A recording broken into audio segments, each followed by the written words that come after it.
sandwiched between two famous kings, his father John and his son Edward. He is the forgotten ruler of the 13th century. His reign was long and not beaten until George III. So, follow me as we explore the tumultuous reign of Henry III. Let's get stuck in.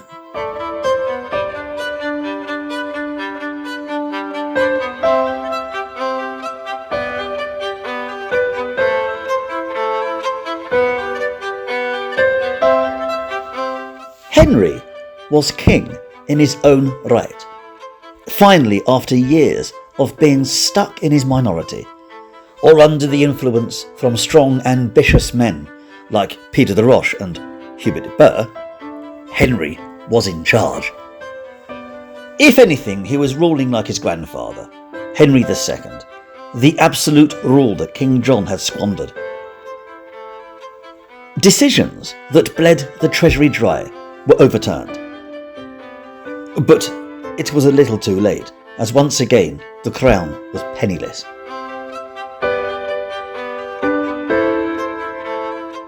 Henry, as we know, was very grubby with money, and just like Hubert de Burgh in previous years, Henry was about to come down hard on those who mismanaged his kingdom. And as we learned before, the king had stripped all the Potivans from their positions in the council. Actually, only Ralph Neville kept his job. Hooray! Rivalis was gone as treasurer. And even Seagrave was out as justiciar. Now he fled seeking sanctuary at a church in Leicester. And when he faced the king in July of 1234, along with Rivalis and de Roche, Seagrave throws everyone under the proverbial wagon, especially Rivalis. And the Potivon clergyman only made matters worse, when he blamed everybody but himself, even blaming the king. The gall! According to Matthew Paris, the king threatened to have Rivalis blinded. A cruel punishment. Thankfully, Henry was just venting, and he wasn't his father. So instead of having Rivalis' eyes blinded, the punishment was thus. It was common for people to hang knives, utility knives, at their belts. Rivalis was no exception. Yes, he's a clergyman, but he's no ordained priest. He's no bishop or a vicar or anything. He's got his position due to being related to de Roche. He's basically a civil servant, just really jumped up one. So his dagger was removed from his belt, and with it the king's men cut his hair in the style of a monk. The classic tonsure, mocking him as a warrior monk. Rivalis must have looked and felt like a right pillock. He was then slung in a cell for 3 days.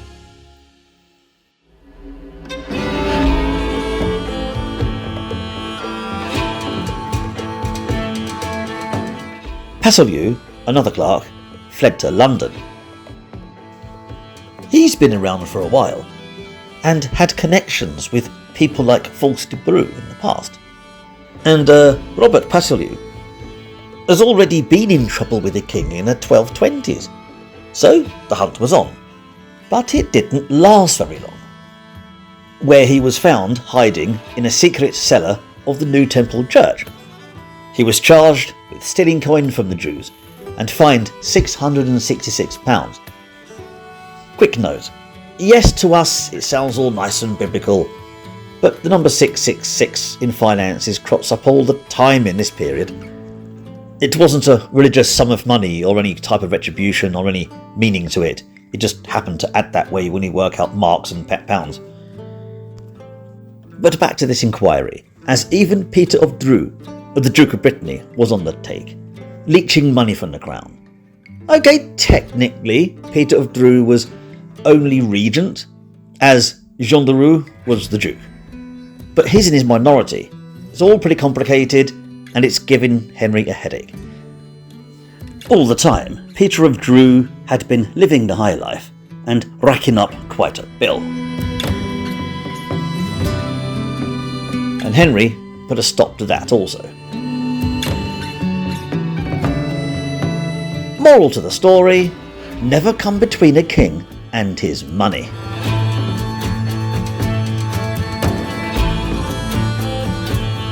Hubert Burr was back in a lesser capacity and steering clear of ambition. After all, he was still a good politician. Another change was a new marshal.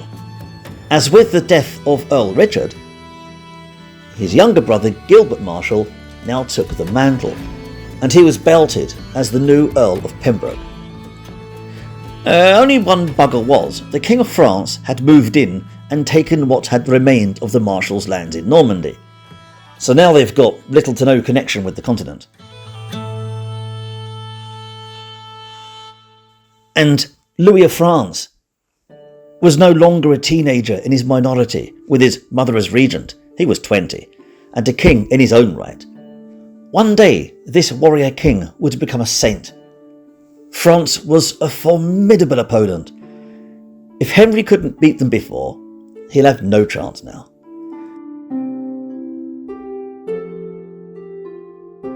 And as 1234 rolled on, so did famine, as the crops had failed for a third year in a row. I didn't mention it before, as the first year wasn't so bad. But when the crops failed in 1233 also, the situation worsened. And now, the rains just would not stop falling, and they were the worst people had seen. And these rains would drag on until the next year. As for the kingdom, well, the kingdom was buggering on, but there's a big famine going on. But this wasn't a famine like the terrible one that would hit in early 14th century.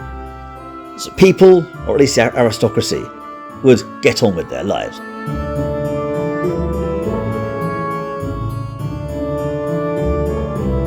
Threats of plagues and famine didn't stop politics, as a truce was negotiated in Wales, with Llewellyn and Henry putting their differences aside. And this truce kept being renewed for the rest of the Welsh prince's reign. The truce with Alexander II of Scotland was also renewed. Things were going well. All Henry needed to do now was negotiate with France to complete the hat trick. A truce he achieved, but only because Henry had no finances to press war, and the French King Louis was simply too strong an opponent. Though I will stress, this truce was far from peace, but more of a reprieve.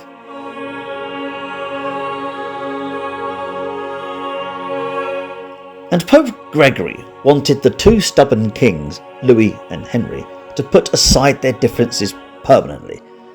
Not that they had any intention of ever doing so.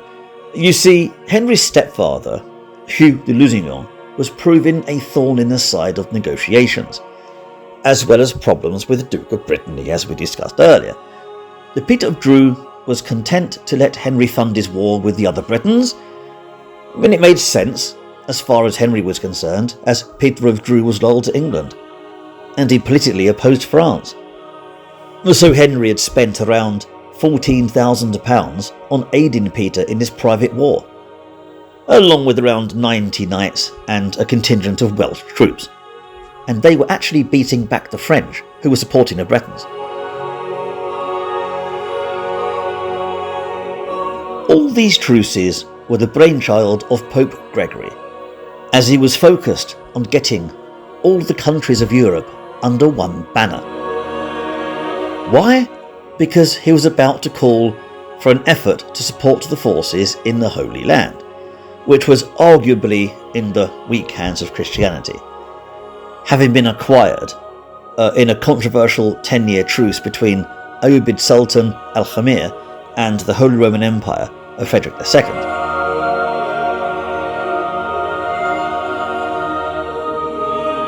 Pope Gregory IX was pretty much calling another crusade, and once again, people had to heed the call, and oaths were sworn all over Christendom, along with a new wave of taxes required to fund the endeavour. Hence the Pope needed people all over Europe to stop their constant squabbling and direct their energy to the Holy Land. That's why we have all these truces. But there was one truce which didn't go down very well. As in November, Peter of Dreux, the Duke of Brittany, enraged Henry by siding with King Louis of France, of all people.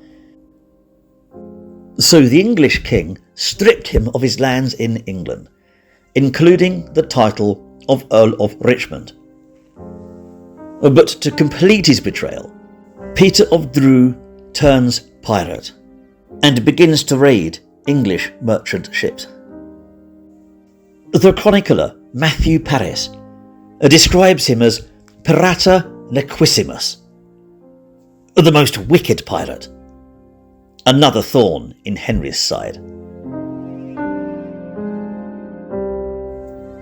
This Henry would have to ponder while he spent Christmas in Westminster in London.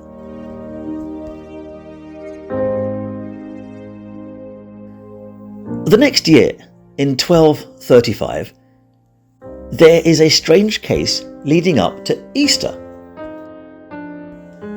Right, bear with me, because we might have a classic case of blood libel, or the trope that Jews use blood sacrifice and ritualistic murder around the time of Easter. According to Matthew Paris, a coterie of 7 Jews had been arrested and brought before the king at Westminster in London. They'd kidnapped a child, had him circumcised, and hidden the child away from the Christians. We're assuming he's a Christian child. They are concealing him, and their intention was to have the boy crucified on the feast of Easter. A horrible attempt at murder.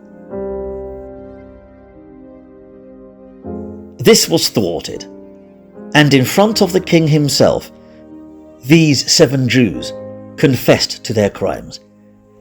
Henry spared them of life and limb, then slung them in prison. And as far as we can tell from Paris's writings, the remainder of their lives. The boy was returned home. So, what was actually going on?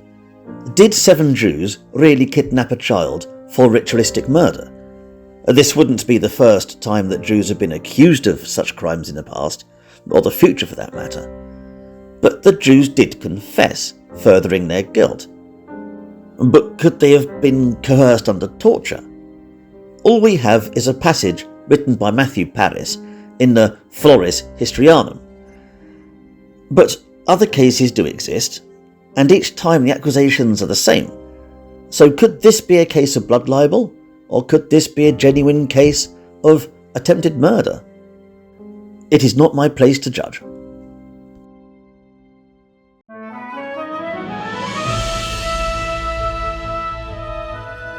There was some good news though, as the Holy Roman Emperor Frederick II had his eye on Henry's sister, Isabella of England. She was only around 21 years of age and was very much a recluse, hardly ever leaving Marlborough Castle. Only recently she had decided to live at the Tower of London. So Frederick sends 2 members of the Knights Templar to deliver the news, and they were impressed. Isabella had a fine voice. She was highly educated and beautiful. The king knew that Peter de Roche had done another disappearing act in January. He was heading for an audience with the Holy Roman Emperor. And Henry wanted to send a letter. Get his word in, get there first, before de Roche could. So, Walter Montclerc was charged with getting Henry's scathing letter to Emperor Frederick.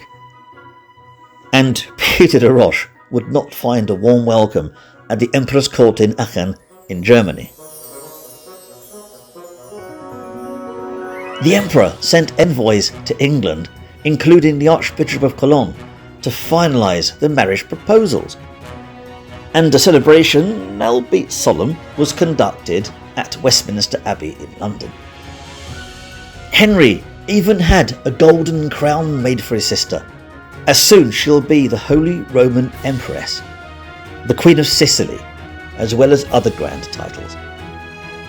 The shy Isabel was entering into the Hohenstaufen dynasty, and a tax was raised for a whopping great £20,000 of dowry.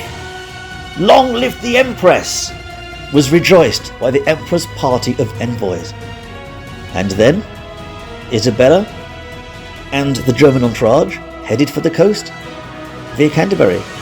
From there, Henry watched as his sister's ship disappeared onto the horizon. He did not hide his tears. Emperor Frederick had also sent 3 leopards to England as a present to the king, to match the 3 leopards on the royal shields. Yes, the royal shields have 3 lions, but I'll quickly explain. In heraldry, lions, when depicted walking lengthways, facing forward, are called leopards. So to be pedantic, no, the England shirt does not have 3 lions. In heraldry, it has 3 leopards. Okay, now people call the leopard the lion passant gadon, but back in those days it was a leopard. That's just how it was. 3 leopards, that was the royal heraldry. So Henry is given 3 leopards. These big cats were kept in the Tower of London, in what became Henry's menagerie, the Royal Zoo. Over the years, Henry would add more exotic animals to this menagerie, including an elephant and a polar bear. It was very impressive. We'll get to these animals at a later point. But it does beg one question. This is absolute proof that people did know what these animals looked like. The zoo was open to the public, it's not just for the nobility, and it was popular with the Londoners. So why on earth did they make a complete pig's ear when it came down to art? Come on, does this look like an elephant? No, it looks like a complete pig's ear. The scribe should have visited the menagerie. Okay, yes, they were all drawn at different times, so they do have an excuse, but still, come on, taking the piss.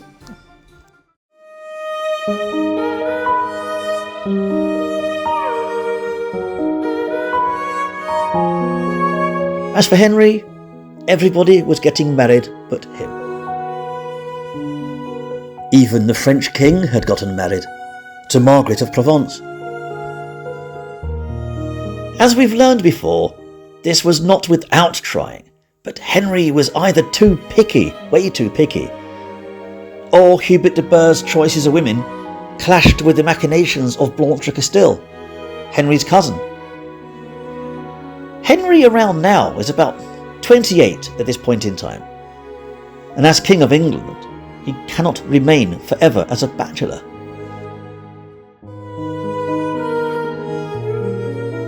And regarding marriage, there was another that occurred.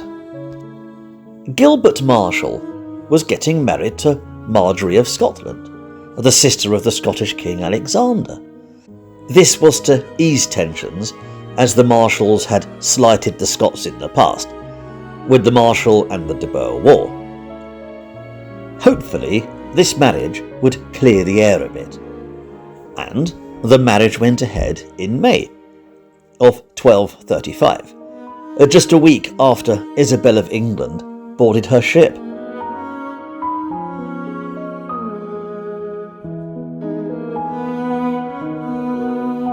It is easy for us to look at him and assume he's a military man, like his father, William Marshal. But far from it. He's the third son, out of 5. He's destined for the church. Prior to this becoming the 4th Earl of Pembroke, he was a clerk in Ireland. He's a decent person, good-mannered, and had a promising career in the church. Now he's inherited his father's lands and titles, just not the ones in Normandy, and only due to 2 of his 5 brothers dying early. Gilbert is apparently useless as a knight. He's had no training. He has no passion for war. He is simply the wrong man for the job. And what's more, this marriage with Marjorie of Scotland will bear no children.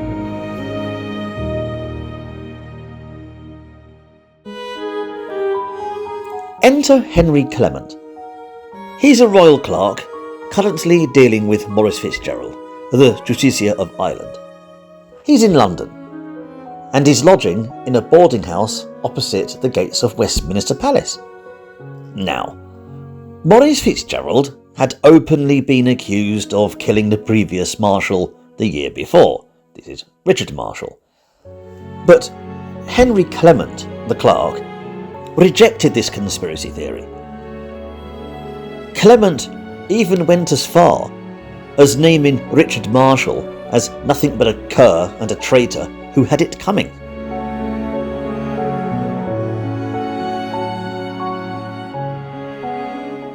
One dark night, a group of horsemen rode up to the lodging house and assassinated Henry Clement. A grisly murder.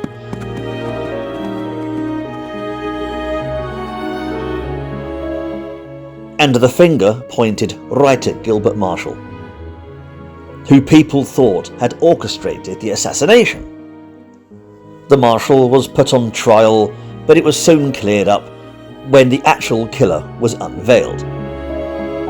It was the son of the previous Justiciar of Ireland, William Morisco. The father and son, Geoffrey and William, had previously been accused of being behind the plot to murder Richard Marshal, a price they had paid for, and the two were now in London to seek rehabilitation, pretty much clearing their name and getting their lives back to normal. Only William had heard Clement running his mouth off, and that was that. He lost his temper and, in a rage, rode off to slay the clerk with a party of men. Right. Before the king's men could arrest him, William fled the scene, crossing England and evading capture. Soon he had hopped on a ship, but not to return to Ireland. There he knew he'd be arrested without hesitation. No, William Morisco found himself at Lundy, a small island on the Bristol Channel, between Wales and Cornwall. There he'd spend his days as a notorious pirate, raiding merchant ships and proving a right pain in the arse. And this won't be the last time we'd hear of William Morisco.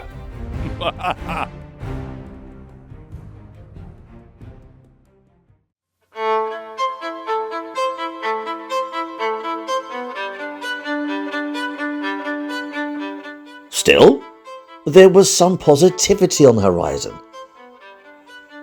King Henry spent most of his time travelling the kingdom and touching base with the various institutions, gaining financial support and keeping up good public relations. Overall, a successful PR trip. There had also been some talk of marriage between King Henry and Joan of Ponthieu. She's an heiress to a region close to Calais. Dangerously close to Calais, as far as Blanche-Castile was concerned. And this was yet another political marriage that she would try and thwart. Even so, it looked like the marriage would go ahead. They had even made pledges to each other, and which was binding and could only be scrapped by the Pope. However, there was another contender who was about to enter the picture. The sister of Margret of Provence, the new French queen. This sister was the elegant Eleanor of Provence, and apparently, though, it was she who pursued Henry. She was infatuated with him. Right, I will have to point out, as I often have to, that this is not our own era and the past is a foreign place. They did things differently there, so it should be no surprise to learn that Eleanor was only around 13 years old. Right, do remember women grew up pretty quick back then. She stopped playing with dolls years ago, being prepped for marriage, and the ins and outs of courtly life. And talks of marriage between Henry and her father, Raymond Beringer, the Count of Provence, were most likely already underway by now. Marriages these days were primarily political. Count Raymond would benefit greatly from this.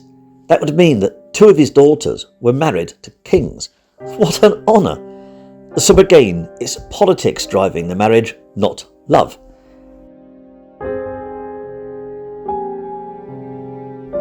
Still, this did not stop the young maiden developing a crush.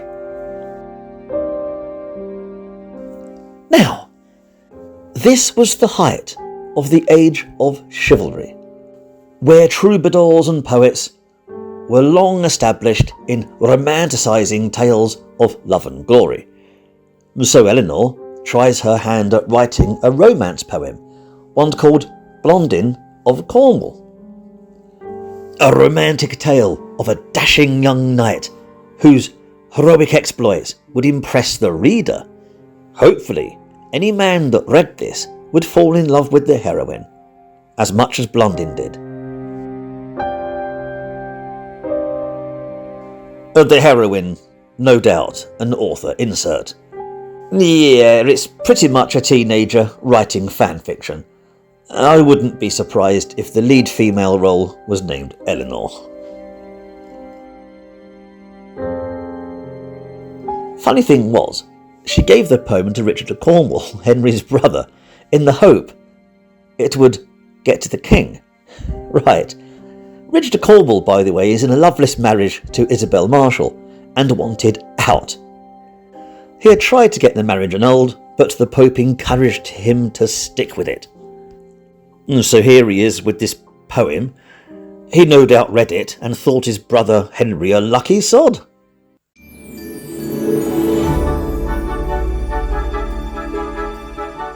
Still, Richard did hand Henry the poem, and it did have the desired effect. Henry fell in love with the author. There was a catch. You see, he's already getting married to Joan of Ponthieu, something which he regrettably informed Eleanor's parents about. But even then, he didn't give them a no. He didn't turn Eleanor away. He simply told them to wait. After all, he'd heard of Eleanor. She's apparently beautiful, even at this age, exceptionally so, as were her sisters. She was eloquent, well-learned, and contemporaries to the time agreed she had that provincial Occitan accent that men adored. More, she loved all the pomp and pageantry that Henry did. She had flair. And Henry was no slouch in the looks department. Sure, not much of his appearance has survived the centuries, but he's known to have had smooth skin, his only flaw being a slightly drooping eyelid. Immediately, there began negotiations with Blanche of Castile. He'd swap Joan for Eleanor. And apparently Blanche was actually satisfied with this decision, and the Pope gave it the green light. Everything was set to go ahead as planned.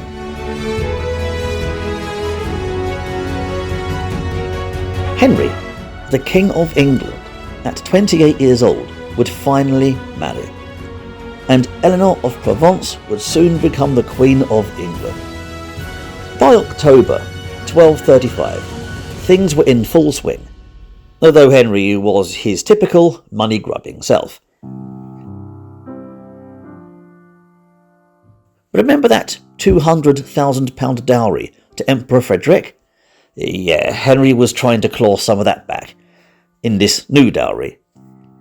He wasn't delusional, though, enough to expect the full 20k, but it did try and weasel a whopping great 13,000. The pickle. These were not a royal family. Raymond was the Count of Provence. They were hardly poor, but even so. The haggling begins. You see, Henry had given his envoys 6 letters of negotiation in various prices, pretty much telling them to get the best deal they could. So the asking price drops to 10 grand.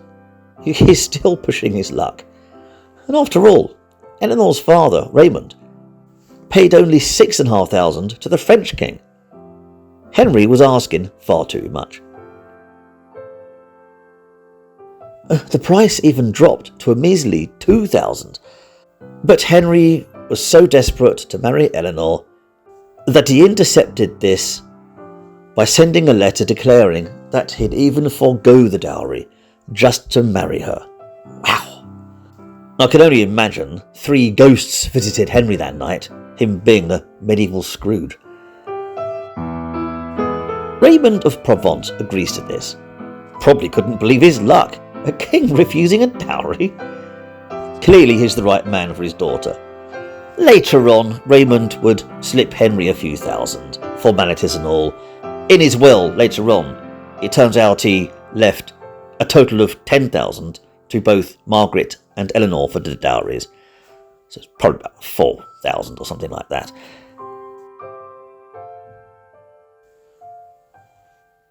In November, there would be a show wedding in Provence at Château de Tarascon, and it would be an indirect affair given that the English king would have had to cross hostile territories to get to Provence. He would have had to cross the whole of France, and him appearing would be seen nothing as short of an invasion due to the military he would have had to have brought with him. So there was a ceremony to satisfy the people of Provence, and he had quite the attendance. Then, Eleanor's uncle, William of Savoy, the Bishop of Valence, led her military escort, which apparently boasted 300 knights. They took 5 days to cross through Toulouse and into France. Then they were welcomed by the French king, and once they were rested, Eleanor's escort was further aided by Blanche of Castile's support, along with others as they made their way through France to Wissant, near Calais. And then the Channel, a grand affair, and possibly the French king himself accompanied them to Wissant. Huge affair. This Christmas, Henry was at Winchester, awaiting his bride-to-be, who herself landed at Dover on the 10th of January in 1236. As she made her way to Canterbury, Henry had rushed out of Winchester to intercept her with his own escort. According to Matthew Paris, our primary chronicler of this time, when Henry first appeared, he rushed up to the messengers, embraced them, then got straight to planning the marriage proper, which was in about 4 days' time. There's nothing mentioned of their first meeting in him and Eleanor. It's just typical.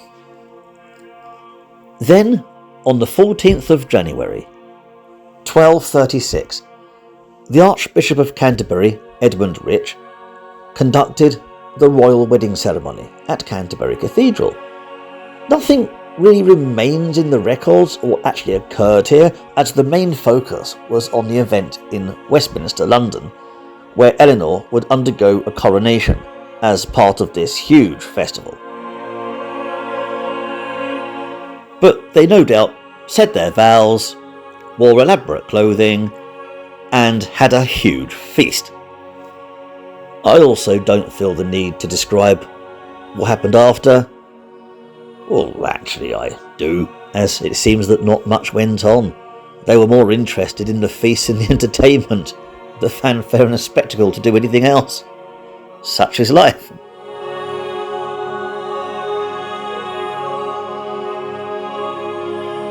Anyway, soon after the wedding was done, the royal couple travelled to Westminster for the grand spectacle. The streets of London were cleaned, and banners were flying everywhere, garlands, lamps, a joyous occasion. There was even a frenzy of horse racing in the city, where noble riders were all clad in their best of silks, and when the races were done, they all presented the royal couple with silver bowls filled with coin.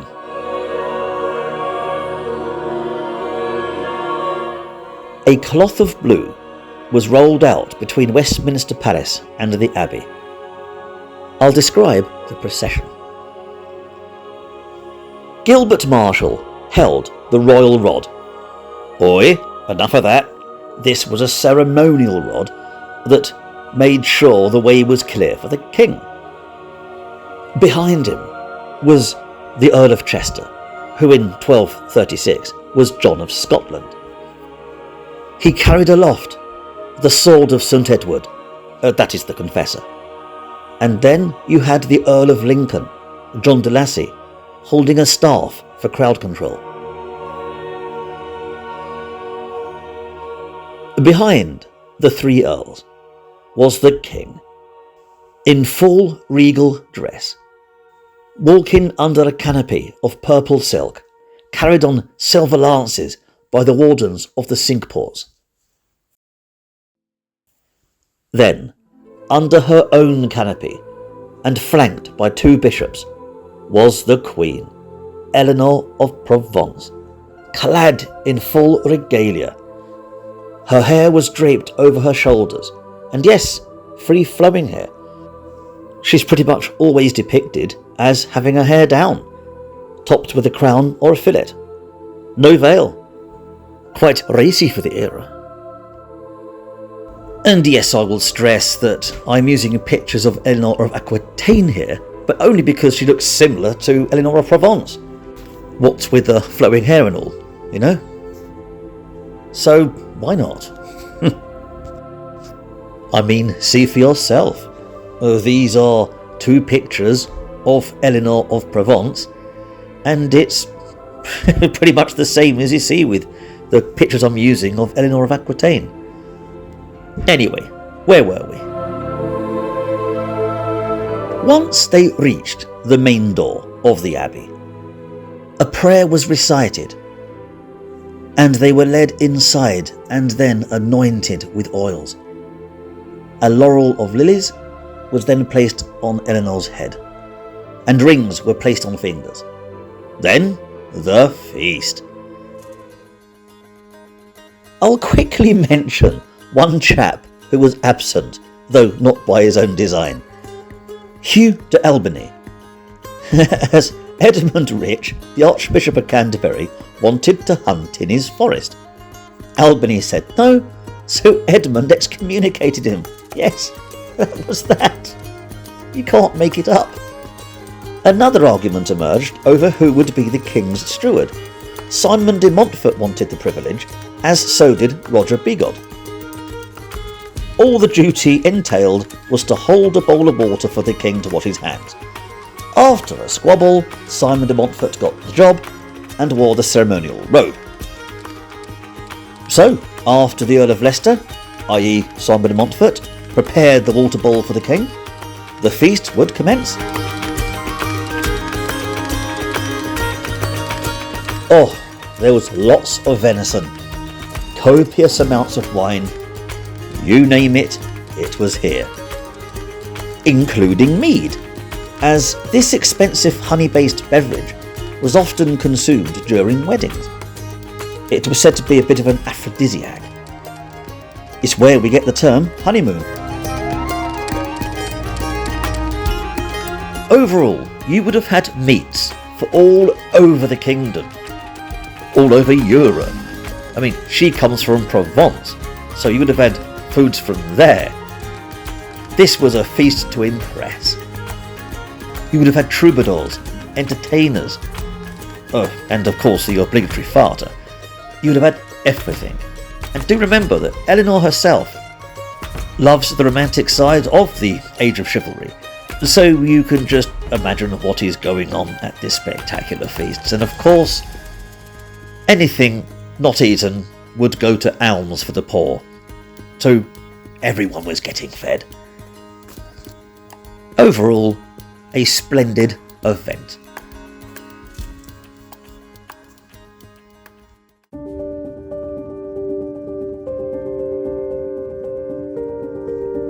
Around this time, I will mention, the heavy rains that had plagued the kingdom continued to fall. Watermills were destroyed, as were bridges, and everywhere the crops were drowned in the fields. Even the banks of the River Thames burst, causing massive flooding. Londoners had to go around by boat. A council called by the king in late January had to be moved from Westminster to Merton Priory, near Wimbledon, which was quite a trek in those days. And from what I remember of the area, I used to live in Wimbledon, it's also prone to flooding, especially around Rains Park.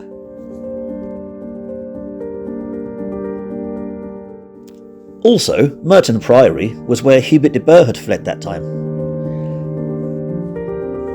This meeting wasn't the usual royal affair, where the magnates all argued over matters of the state.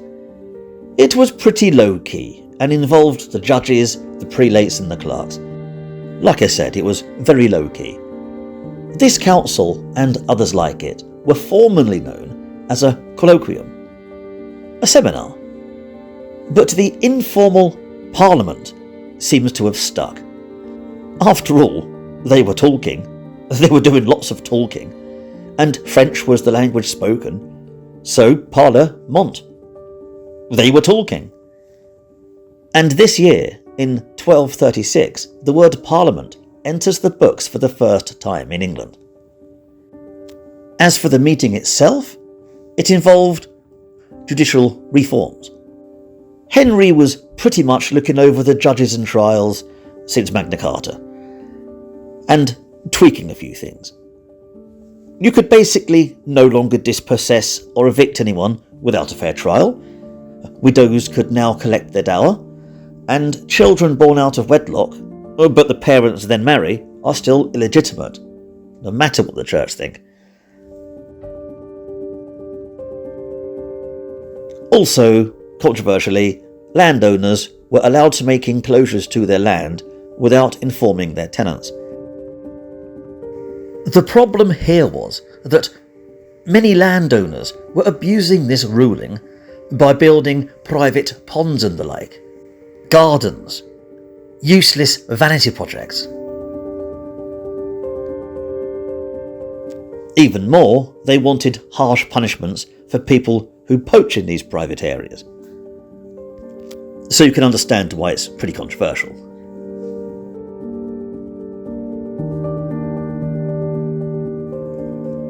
As for the king's main council, he's organised it into 12 members.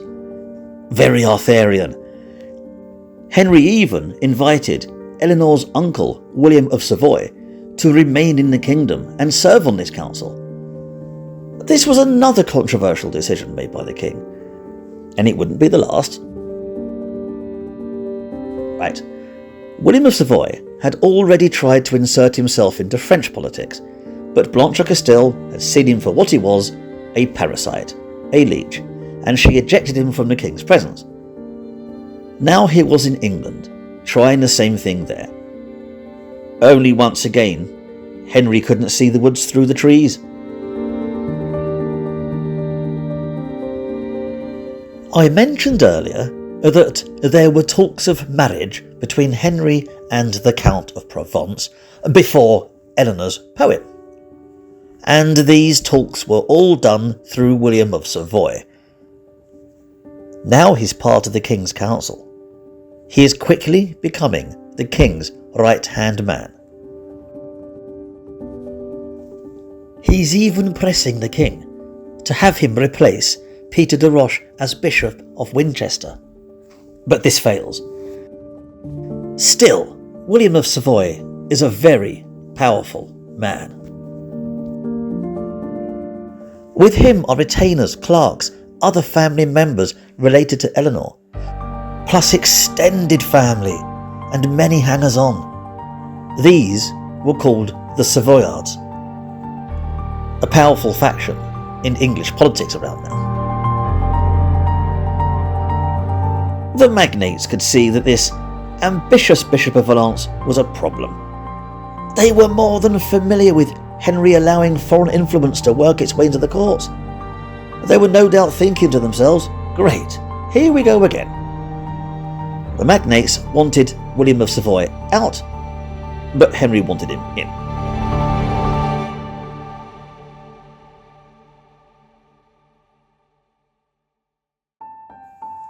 But all Henry was hoping to do was reform the administration of the kingdom.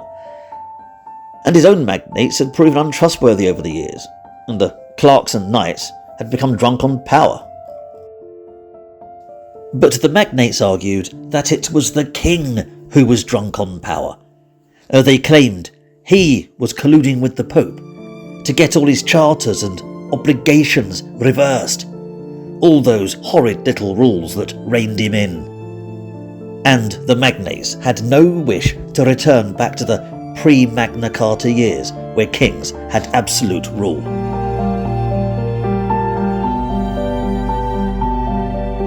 So arguments began, and they dragged on all the way through to June of 1236, where they confronted the king at Winchester. All Henry wanted to do was spend time with his new wife, but no chance, because the magnates were up in arms. Thankfully, proverbially speaking. But not that it got anywhere, Henry's a stubborn king.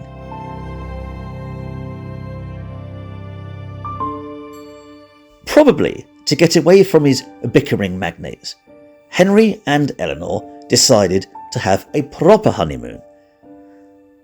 And after all, they were married in January and it's now the summer, so they popped off to the West Country.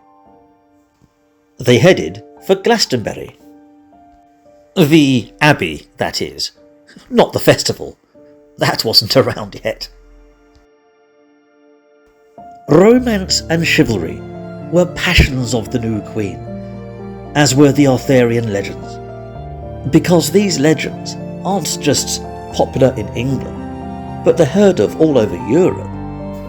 And Eleanor was familiar with the tales, which is why, in the summer of 36, they travelled to Glastonbury, where it was believed the near-mythical king was buried. In fact, the grave had only been discovered in the reign of his grandfather, Henry II, in 1184. Two graves, in fact, Arthur and Guinevere. And in the 13th century, the tomb of Arthur was unquestioned. And just like Henry himself, Arthur was the boy who became king. And Henry must have seen so many parallels between King Arthur's court and his own, with the arguments, the bickering, everything. The last thing Henry needed was a dashing knight like a Lancelot to really throw a spanner in the works. And Henry often used these pilgrimages to reflect on current affairs. And I wonder, did Glastonbury still have a healthy amount of hippies? It must have done. Anyway, after this, the king moved his court to Newcastle in September. This was in response to the Scottish king, Alexander II, making a few shady deals with the Welsh prince, Llewellyn the Great. So, keeping the peace was paramount. What's more, Philip the Albany, Henry's childhood instructor, passes away. He had heeded the Pope's call for a crusade and taken the cross with his brother Oliver. Only he had passed away in Jerusalem and was buried there in front of the church at the Holy Sepulchre. Peter de Roche arrives back on the scene later this year. After all, he wasn't under exile, he vanished on his own accord. Only he hadn't turned up to meddle in politics for a change. No, he was old, he was ill, and he'd actually come to write up his will in the eyes of the king. And on the 13th of October, in 1236, Henry and Eleanor were observing the feast of St. Edward the Confessor, a king who died with no heirs and left the kingdom of England in turmoil, which led to the conflict of 1066. Henry and Eleanor must have drawn parallels with their own current situation. Enemies in the wings, a powerful presence on the continent, intent on taking the throne, and no heirs to solidify the kingdom.